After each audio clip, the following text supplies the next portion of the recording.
Livyatan melvillei wasn't just a prehistoric whale. It was a savage force that ravaged the ancient seas. With giant, bone-crushing teeth and a relentless hunting style, it tore into prey, leaving nothing but carnage in its wake. Leaving some to say it was the only predator fierce enough to challenge Megalodon itself. But when these two monsters collided, did Livyatan dominate, or was it doomed to fall? Livyatan melvillei came to light in November 2008 when a partial skull and giant teeth turned up in Peru's coastal desert. This crucial find happened in the Pisco Formation southwest of Ica, near the Pacific shore. Until then, paleontologists had only bits and pieces of whale remains, hinting at large, predatory sperm whales.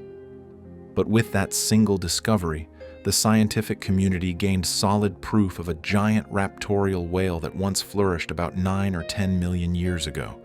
A Dutch researcher, Klaas Post, noticed the bone fragments on the final day of a field expedition. At first, the shards resembled typical fossil whale bones. But the shapes of the tooth sockets revealed something special. As experts dug more, they realized they were seeing skull pieces far bigger than normal Miocene whales. Eventually, the assembled fossil included part of the massive skull, jaw fragments, and teeth. This group of remains became the holotype specimen known as MUSM 1676. The species initially went by the name Livyatan melvillei. Paleontologists were referencing the biblical sea monster Livyatan and Herman Melville, the author of Moby Dick. Herman Melville often called whales leviathans in his writing, making the name a creative tribute. But soon after, they learned that the name Leviathan was already used for a prehistoric mastodon. Under scientific rules, they had to pick a new name. So they chose Livyatan melvillei, keeping the essence but shifting to the original Hebrew spelling of Leviathan. Beyond just the name, the story behind that skull is remarkable. Paleontologists prepared the fossil in Lima, at the Museum of Natural History of San Marcos University. That institution now houses these bones, which have offered many clues about Livyatan's looks, feeding style, and place in marine evolution. Through this find, experts saw that Livyatan was part of a group sometimes called macroraptorial sperm whales. These whales used strong jaws and long, functional teeth in the upper and lower jaws, breaking from the pattern of modern sperm whales, which rarely use their teeth to hunt. The official unveiling of Livyatan marked a major milestone in understanding ancient marine predators. Livyatan's remains only include a partial skull, jaw, and some teeth. Yet these scraps show enough to paint an image of a formidable creature. Estimates of total body length often place it at 13.5 to 17.5 meters, close in length to the modern sperm whale, but with a more robust build. Some paleontologists say big individuals might have weighed around 50 to 60 tons, meaning they had serious mass to launch attacks on large prey. The skull alone reached about 3 meters, which is huge compared to average whales today. Its jaws held enormous teeth, many measuring well over 30 centimeters. One tooth could be as tall as a person's forearm and thick enough to crush bones. The tooth roots were cylindrical, single-rooted, and deeply embedded, hinting at strong jaw muscles.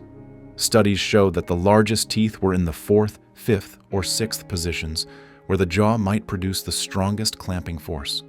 Unlike modern sperm whales, which have small or vestigial teeth in the upper jaw, Livyatan had fully functional teeth above and below.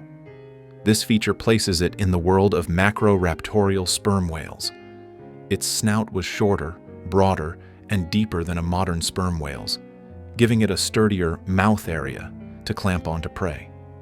The wide and thick rostrum also suggests it was built for strong biting forces. Some skull structures show large spaces for muscle attachments, which further supports the idea of a powerful, active hunter. Scientists note the asymmetry in the skull. Whale species, especially toothed whales, can display some asymmetry tied to sonar or echolocation capabilities. Livyatan likely used advanced methods for tracking prey in murky waters. Another striking difference from modern sperm whales is the slope of its head region, which was shaped by a giant basin. While modern sperm whales have a large foredeck for their spermaceti organ, Livyatan had a similarly big space, but arranged in a way that covered more of the skull's top. This big dip created space for extensive soft tissue, which might have had specialized tasks beyond what we see in living sperm whales. Livyatan stands apart from modern sperm whales by showcasing a set of formidable teeth for hunting. Modern sperm whales often rely on suction feeding for giant squid, rarely using their teeth to seize prey. Livyatan had the opposite approach. Its teeth, about 31 to 36 centimeters in height, included thick enamel and robust roots. These traits gave the whale a firm grip and strong biting power.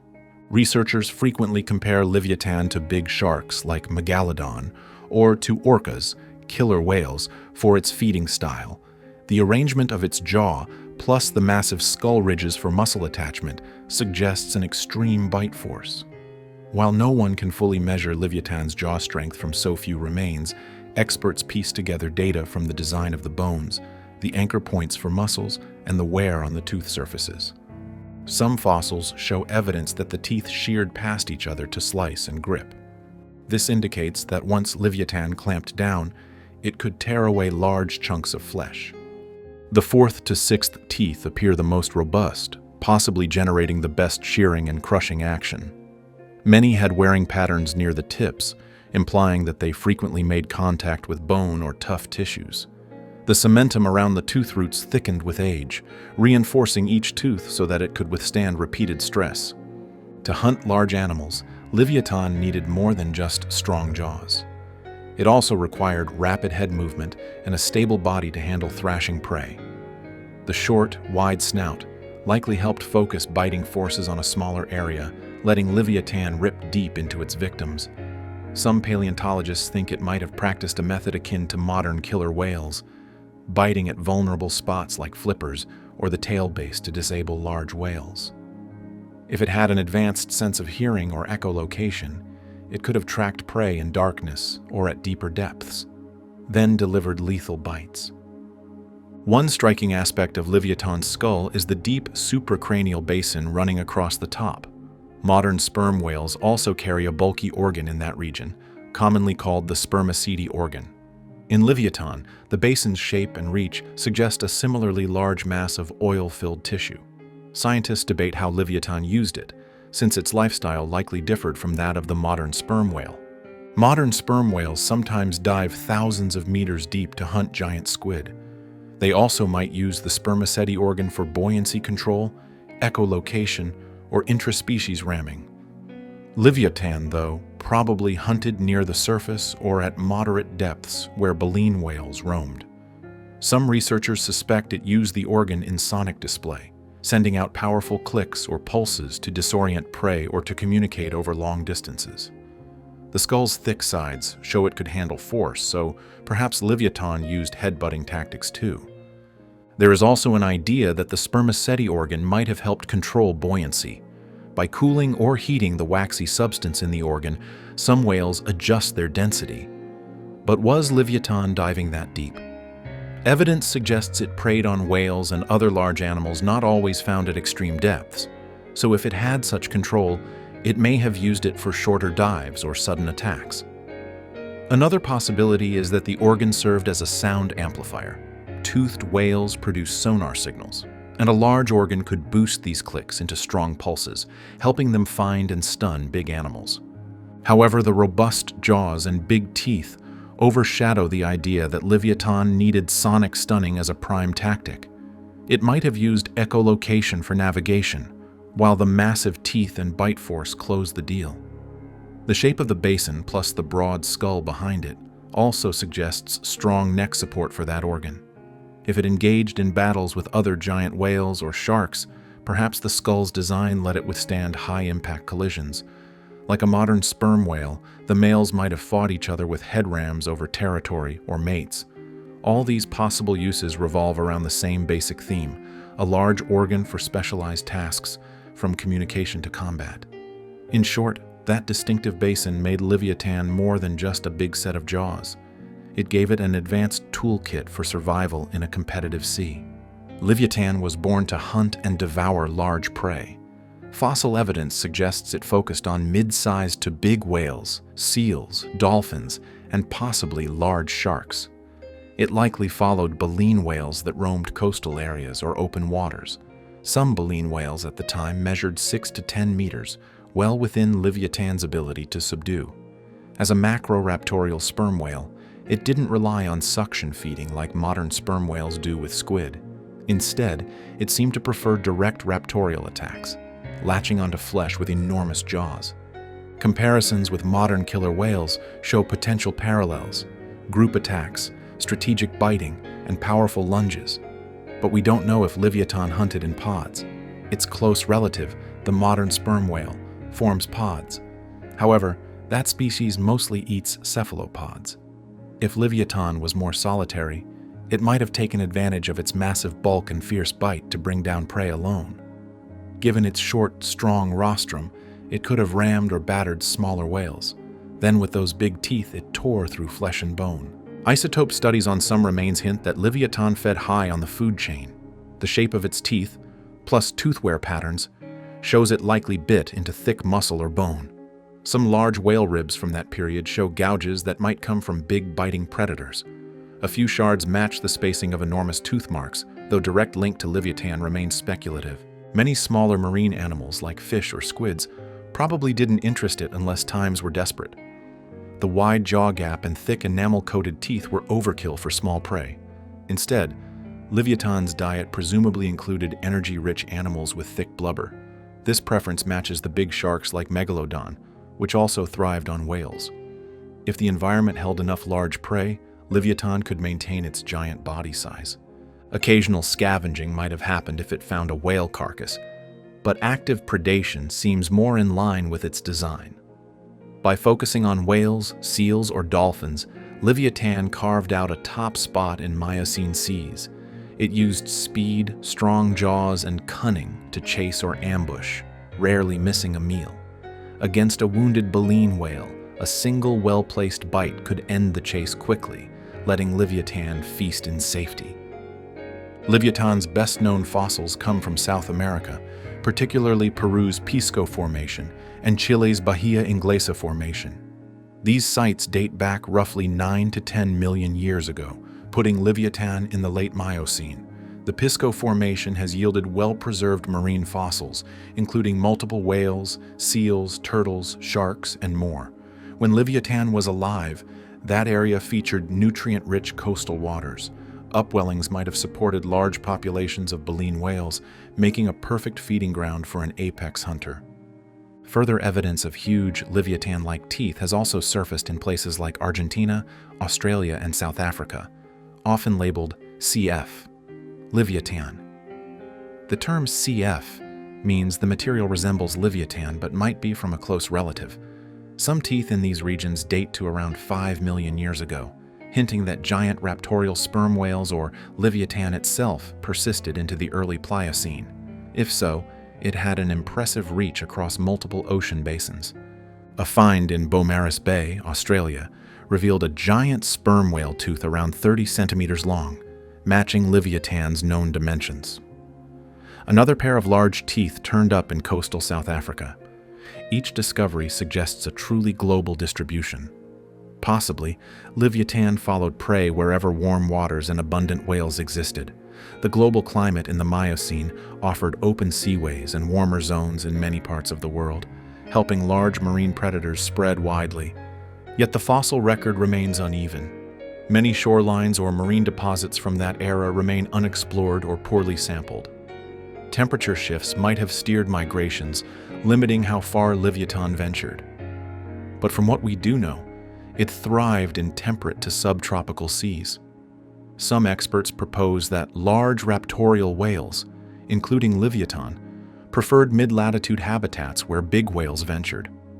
They may have dodged extremely cold or polar regions, focusing on more comfortable waters. Evidence from the Bahia Inglesa Formation also points to a huge variety of sharks, fish, and marine mammals that lived alongside Livyatan. These seas teemed with life, creating a dynamic ecosystem. Livyatan's range likely overlapped with other giant predators, from megalodon sharks to early relatives of modern baleen whales. This wide distribution underscores its success as a top hunter, able to roam vast distances in search of big prey in many corners of the global ocean. In many fossil sites, Megalodon also appears among the predators of the Miocene and Pliocene seas. Megalodon was a giant shark sometimes estimated at 15 to 18 meters, with a crushing bite and a diet of large marine mammals. So, could these two apex creatures, Livyatan and Megalodon, have met? Possibly. They shared some geographic overlap, as Megalodon teeth also turn up in Peru, Chile, and other parts of the world where Livyatan-like teeth appear. If they did encounter one another, each might have fought over whale carcasses or prime hunting zones. Megalodon had formidable jaws and enormous serrated teeth, while Livyatan's big teeth were built to seize large animals. They may have avoided direct conflict, especially if the competition was not worth the energy or injury risk. Some paleontologists suggest that adult Livyatan could match Megalodon in raw power and size, making either a tough target. Juvenile Livyatan might have been more vulnerable to large sharks. But the fossil record doesn't confirm direct fights, so much of this remains speculation. Aside from Megalodon, other predators also lurked. Giant raptorial sperm whales, sometimes labeled macroraptorial, included forms like Brygmaphyseter and Zygophyseter. Those likely had functional teeth in both jaws, too. Yet Livyatan was probably the largest among them, overshadowing smaller raptorial whales in both size and power. Early forms of killer whales might have existed as well, but the orcas we know today likely rose to dominance after Livyatan's era ended. Competition for prey was fierce.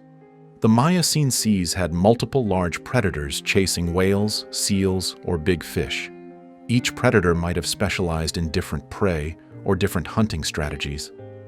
Megalodon, for instance, had slicing teeth for cutting through flesh quickly, while Livyatan used deep, penetrating bites with conical teeth.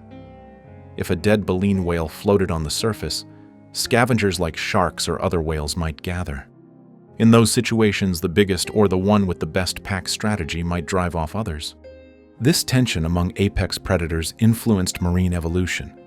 Prey species had to adapt by getting faster or bigger. Some baleen whales grew to enormous lengths, which might have made them harder targets.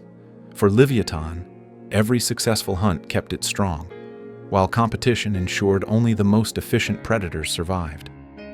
Whether or not it actually raved Megalodon, Livyatan clearly occupied a zone near the top of the marine food web, leaving little doubt that any rivalry between them would have been fierce. Livyatan likely disappeared near the end of the Miocene or early Pliocene. The exact timeline is debated because some large sperm whale teeth found in Pliocene rocks suggest a close relative, or even Livyatan itself might have lasted until around 5 million years ago. However, the prime window for its success was roughly 9 to 8 million years before present. After that, environmental changes slowly edged it out of existence. One major factor was climate cooling. The Miocene-Pliocene transition brought cooler seas and rearranged ocean currents. Warm water environments that Livyatan enjoyed began shifting. Baleen whales adapted by moving into new habitats, including cooler regions. Some whales grew bigger to travel across large ocean basins, possibly leaving fewer mid-sized species for Livyatan to eat. As the whales changed, so did the distribution of prey, removing the stable conditions Livyatan relied upon. It's also possible that competition played a role. As Megalodon or other emerging marine hunters vied for the same targets, Livyatan might have lost easy meals or prime nursery grounds. New predators, such as the ancestors of modern killer whales, also emerged in cooler latitudes. If Livyatan was restricted to certain areas or needed specific nursery zones, it might have struggled to keep breeding populations stable. Regardless of the precise cause, Livyatan's extinction signaled the end of a remarkable lineage, but its legacy lives on. Paleontologists discovered that large, predatory sperm whales once terrorized the seas, challenging the myth that whales were always gentle or filter feeders. Livyatan proves that the family of sperm whales used to be more diverse, with multiple species specialized for different tasks. Livyatan melvillei reigned as one of the most powerful whales in ancient oceans. With meter-long jaws, massive teeth, and a potent spermaceti organ, it hunted whales, dolphins, and more. Its battles with Megalodon have inspired countless debates about the fiercest marine predators. Although it vanished millions of years ago, Livyatan opens our eyes to a lost world of fearsome whales with teeth built for raptorial attacks. If you enjoyed this documentary, then make sure to watch our next one on screen.